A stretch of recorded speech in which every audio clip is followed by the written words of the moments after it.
All right, and we're live. Okay. What's up? What's good, you guys? Hope you're having a wonderful, blessed day today. I am. Hey man, I'm here. I'm excited for this one. We got a guest on. This guy deserves no introduction, but damn it, I'm gonna give him one anyway. This man has been in the pro wrestling business longer than probably everybody. Well, definitely longer than I've been alive. I watched this man on TV. This man was the longest reigning general manager, regardless of Raw or SmackDown. And hot damn it, if you ask me, he was the best one. Without further ado, ladies and gentlemen, I give you WWE Hall of Famer, Mr. Teddy Long. Hey man, thanks so much for having me, man. I really appreciate that. And what I really wanted to say this too, I'm really particular about the podcast that I do because I had some problem with some in the future, people saying stuff that I didn't say and editing and putting stuff in. So I'm really particular about it. So I didn't even have to check you out. I mentioned your name to a couple of people and they already knew you. And they said, "Hey, Teddy Long, you gonna be on Let's Talk About It?" I said, "Yeah." I said, "You know about that podcast?" She said, "Oh yeah, yeah, man. We listen to that all the time."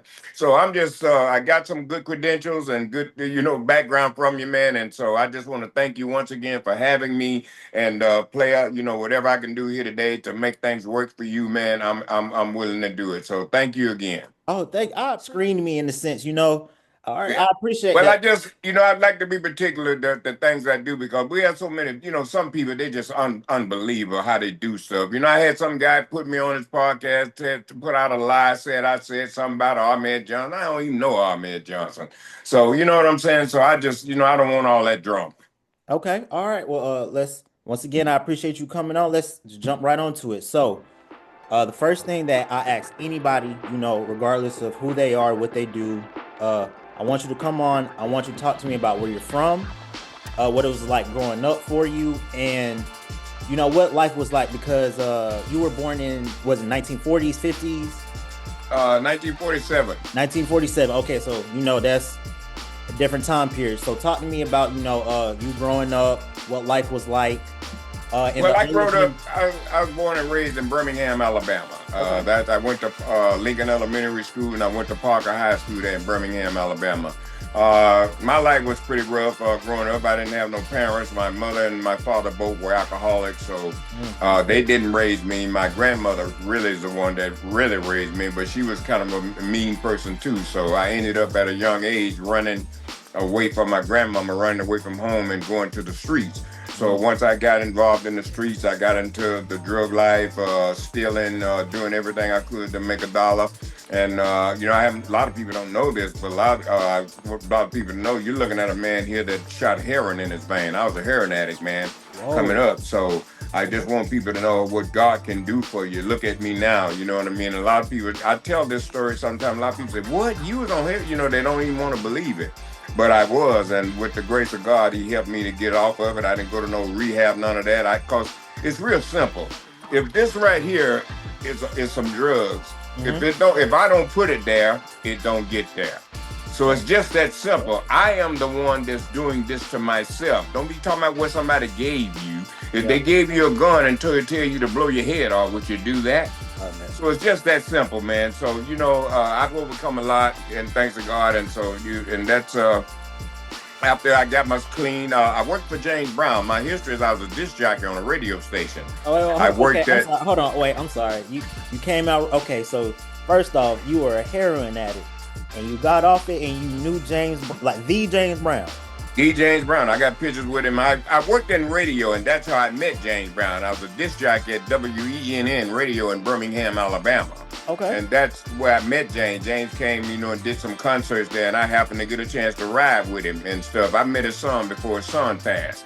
So Okay. me and James were cool, and the way this is how I got into wrestling. Well, after I got off heroin and I got my life together, so I was trying to find a job. So I couldn't get back in radio. So I looked up and I saw where James had a TV show on WTBS called Future Shock. It was a dance show like Soul Train. Okay. So I went down to the TV station, seen James, talked to him. He was glad to see me. So James gave me a job as a music director, selecting the music for the kids to dance by. So after I did that, I got to work for James where they was taping Georgia Championship Wrestling in the same studio, in the old TBS studio. So Okay. by me working for James, I could get in free. So on Saturday mornings, me and my son would go down to the TV station Mhm. and we would get into wrestling and watch the wrestling. So to make a long story short, by me going down on Saturday mornings at the TV station, hanging around, I run into Abdullah the Butcher.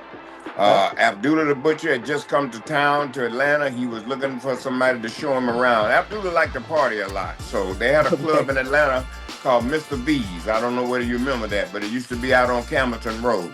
Okay. But anyway, Abdullah would come and get me on Saturday mornings, take me to the TV station. So after we got all done, then I would, take him to Mr. B's out on Campbellton. So I was like, chauffeuring him around.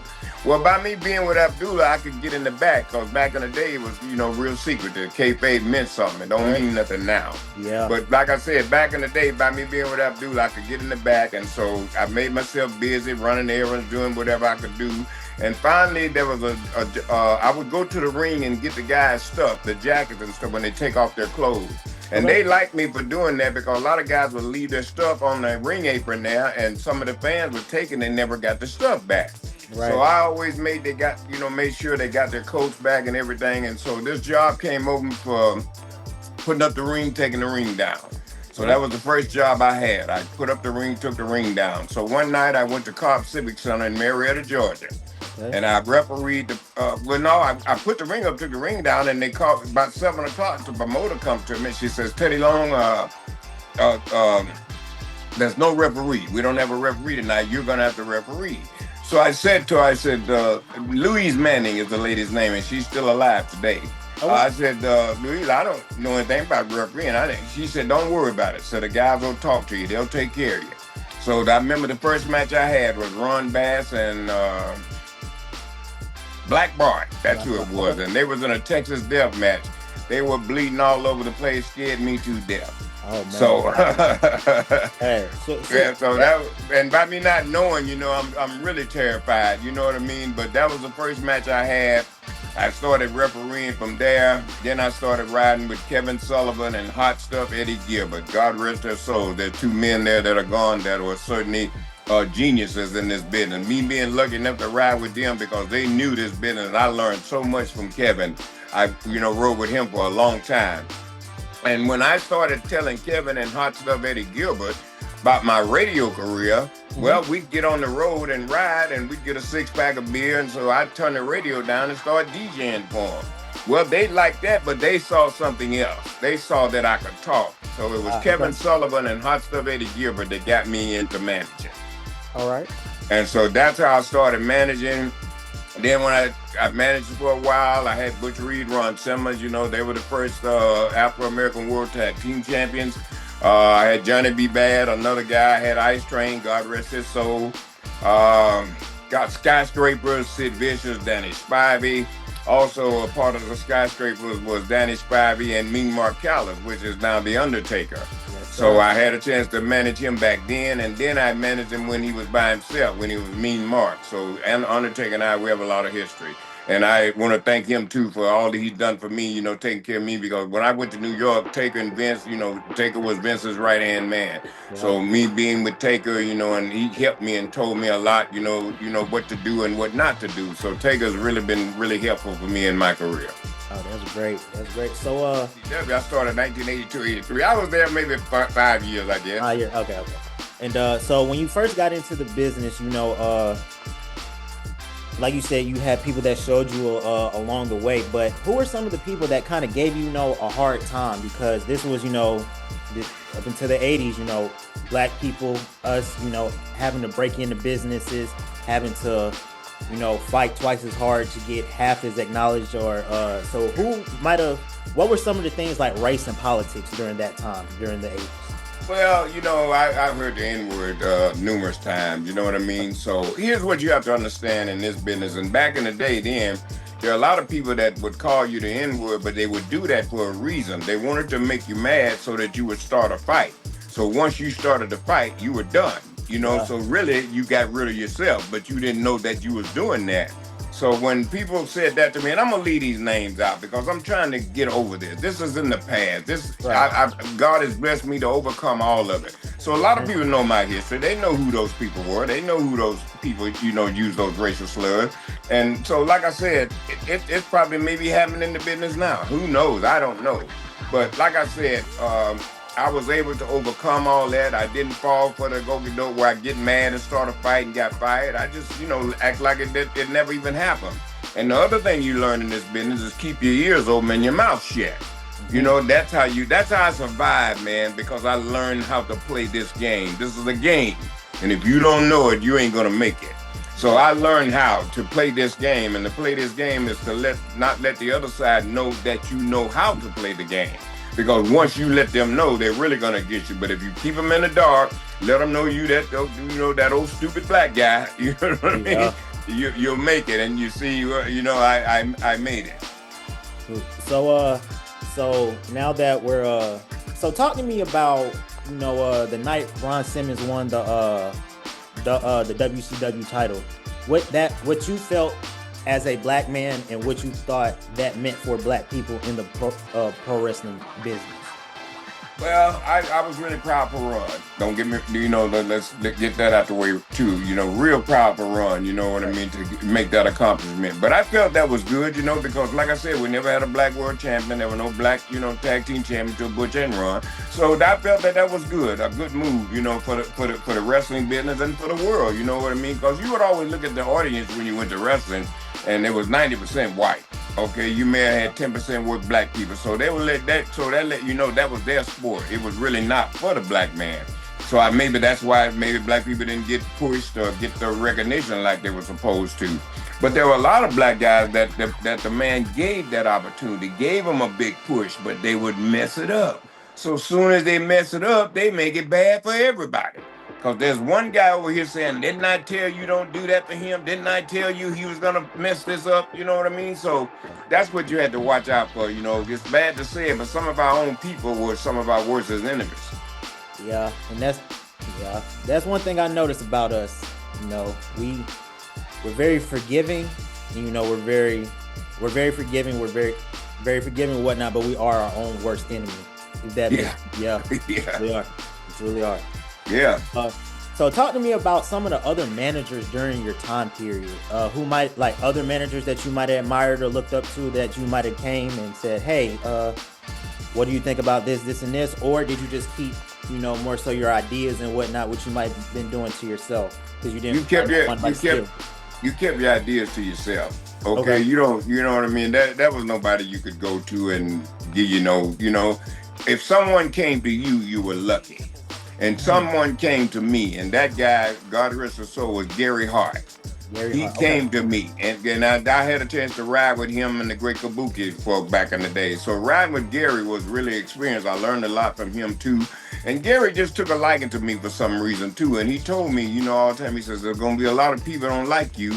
He said, but Teddy Long, you let me know. Anybody bother you, you make sure you come and let me know. Gary Hart told me that out of his mouth, but I didn't have to do that. But like I'm saying, but Gary Hart was a good guy to know. Paul Heyman, worked with him when he was Paulie Dangerously before, he was, back in the day managing the Samoans and all those guys. So he was there. God, I'm trying to figure out who else was around at that time. Uh, God, some of these people I probably could call, you won't even remember. There was a guy named Rock Hunter. Yeah, On you my probably time. never heard of him. And I had the opportunity to work with Skandar Akbar. He was really a real nice guy, and I learned quite a bit from Skandar. Okay. So what did you think when you turned heel? Because you're a very nice, real cool guy, and then all of a sudden you basically got to go out here and be a bad guy. So was that any changes? Did that maybe affect you somehow, and maybe affect your performance or? No, you got to learn what this is. This is it's not real. Right. Okay, so when they turn me bad guy, that's my job. That's what I'm told to do, and Yeah. I enjoyed being the bad guy. It didn't bother me whatsoever, man. I was having a great time. You know what I mean? I was loving, messing with people and getting back at them and stuff and talking stuff to them. So that was good. And then once you become a bad guy, you learn. Okay, the baby face is easy. You can be a good guy at the at the drop of a hat. But to be Okay. a heel, you got to know how to make people dislike you. And when you make them dislike you, then you know that you're doing your job. It's just that simple. Okay. So All right. So during the 80s, what did you think when the territory started to get bought out? And what did you think the pro wrestling business would start to shift towards? Because I know a lot of people, they always said, competition is good, but you're buying out all the competition and now it's just you. So when you saw that or heard about it, what did you think? Well, I didn't really know none understand it. I don't know what that means, buying up the territories and doing all Okay. that. You know what I mean? I Yeah. don't know nothing about that. I'm just refereeing or whatever I'm supposed to do because they didn't want me to know that. That wasn't Mm. my business. I'm just talent. Okay, I'm just there to do what I'm told. So whatever they do for us, buying up the territories or this and that, that was on them. And so I didn't even know didn't even know nothing about that. I know about it now, but back then wasn't there for me to say because I don't know what I'm talking about. Okay. So all right. So when you so still I want to stick in the 80s. What were like who were some of the bookers during that time period? And who are some of your more favorite ones during like the 80s when you were Well, in WCW? working with Kevin Sullivan and Hostile Eddie Gilbert, they were two nice guys. They were great to work with, and like I said, both of those guys were geniuses. A lot of people don't think that the NWO was started by certain people. No, Kevin Sullivan started the NWO. Now here's something I'm going to tell you that a lot of people don't know. And we used to stay at Orlando at Disney World when Okay. we used to go down there and we used to tape worldwide wrestling. You know, that was with NWA and Jim Crockett. Hmm. Well, when WCW when they started NWO, and I'm telling this now because Kevin has passed away, and then we can talk about it because this was taboo. Every night that Kevin got ready to book the NWO, he called me. And I would go to his room and I sit there every night with Kevin booking the NWO. I knew everything was going to happen, the TVs and everything, but nobody ever knew that because Kevin didn't tell them and I didn't tell them. But Kevin was getting me in there so I could learn. I didn't know I was learning, Yeah. but Kevin got me there because he started asking me questions about stuff. And then Kevin would say, well, what do you think, brother? What we ought to do here? What do you think? And so he would ask for ideas, but I was listening enough to say, well, why don't we do this? Ah, that's good, brother. But he would ask for my input and stuff. You know what I mean? And so that's how I learned. But we never told anybody about it. I was always in the NWO bookings with Kevin Sullivan. Okay. So when all right, so all right, we're gonna get to that. We're gonna get to that. I feel like I just got an exclusive. So I understand you say you want to leave some of this in a lot of this in the past, but was it who gave you some of the hardest time? Was it talent? Was it management? Was it fans? Like I really want to know because like you said, it's a different time period. I just I'm curious. Talent gave me. I only had trouble with talent, and there was not a lot, a few. Okay. All right. So can I get a story from the 80s, like a real good story while you were at WCW? Because I heard Ah, God, man, I have no idea. Well, here's a good one. When I first when I was refereeing, and where did they turn me heel? Mhm. Uh, I think one night. Oh, I know what we did. Was that we I was a referee, and it was the Varsity Club, which consisted of Rick and Scott Steiner, and Kevin Sullivan was a part of that, and they were working with the Road Warriors, Right. and we was at the Superdome in New Orleans, and that's where I turned heel at. I fast counted the Road Warriors 1, 2, 3, and took the titles off of them and put them on the Varsity Club.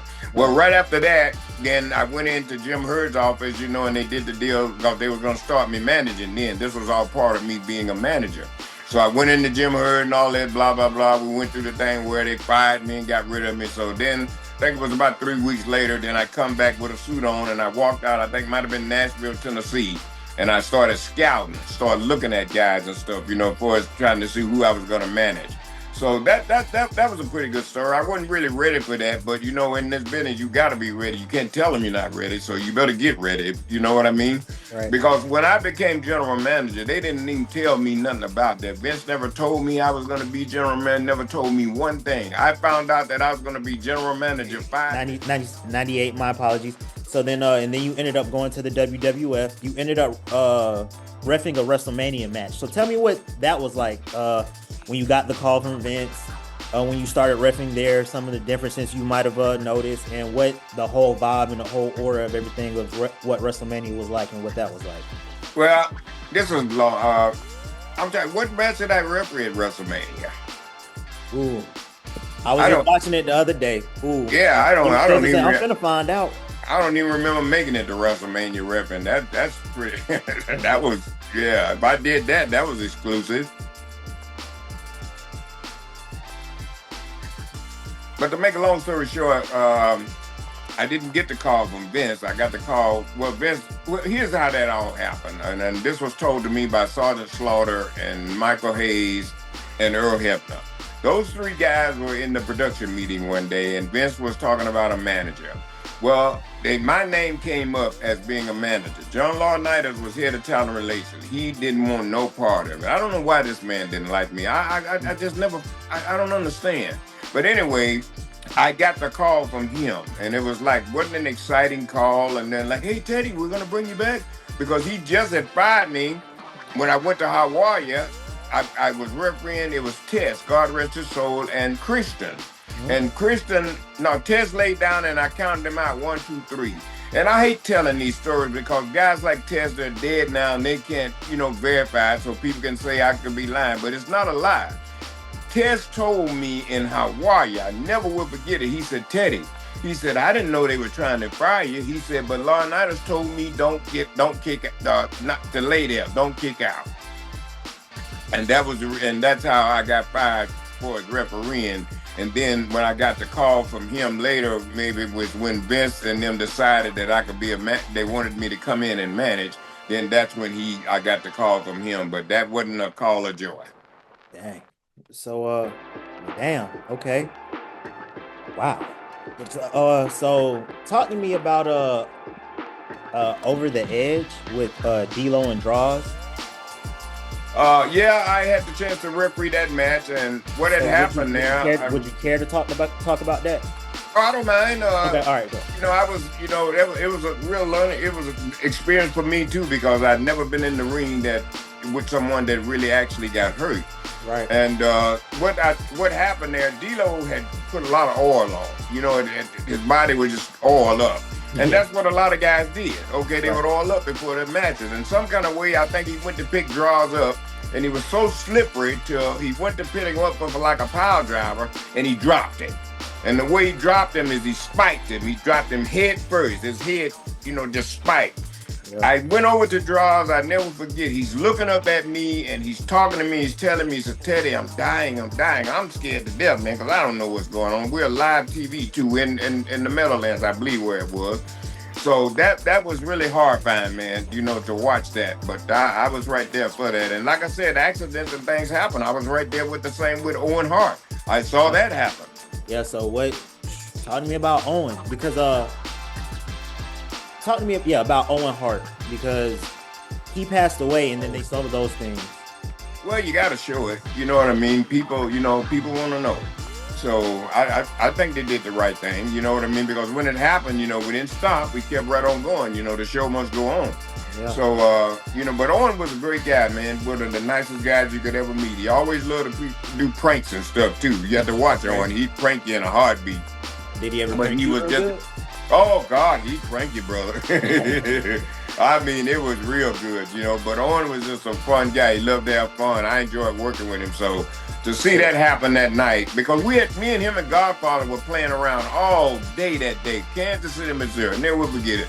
And he pranked Godfather or something, and God was trying to get at him or something, but we was all laughing and joking. And next thing we know, man, we hear him fall from the ceiling. So that was pretty bad day. Dang. That's okay. So did anybody? All right, yeah. I'm pretty sure tears were shed and all those. Oh yeah, man. Yeah, but for us in the back, cause we knew. All right, yeah. So okay. So what do you think of being a referee during the 80s and then you coming in and working during the Attitude Era? What are some of the differences and similarities you see between the two? Well, when I went to the Attitude Era with the Vince, I really found out what the wrestling business was all about. Okay. Didn't find out nothing in NWA and WCW because they didn't want me to know what the wrestling business was all about. But when you went to work with Vince, you needed to know so you could keep your job and not play around. Because Vince didn't play. It was strictly business. And I understand now why he didn't play around. I've seen him, rip a lot of people up, man. I mean, talk bad to him, man. I mean, that was just Vince. But I think I liked it that because I didn't want that to happen to me. So Right, if you don't want that to happen to me, happen to you, that means you stay on top of your game. You do your right. job and you do what makes Vince happy. You know what I mean? And I learned how to act.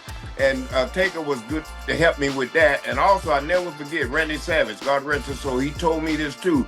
He said, Teddy Long. He said it's gonna be real helpful if the man likes you. You can still do your job, but if he don't like you, that might hinder you. He said, but if he do your job and he likes you, you got nothing to worry about. Good. So, talk to me about Randy Savage. What he was, Well, 'cause I heard some people might have said he was nice, other people might have said he was mean. So, what was you in your opinion? everybody got their opinion about something. Okay, there's always haters. But Randy Savage was a hell of a nice guy, man. I knew him before he ever become Randy Macho Man Savage. I was with him back in NWA at the old TBS. They weren't Oh, even okay. talking about no Macho Man. That wasn't even in the picture. Yeah. Okay. Right. Right. So I knew him then. All right. So now let's. All right. So now let's fast forward out of the '90s into the 2000s. Into that. That ruthless aggression, into that PG era, and then when you basically touched on it earlier about you said when you found out you were getting ready to become the general manager, you found out 5 minutes before you were Yes. getting ready to go on the air.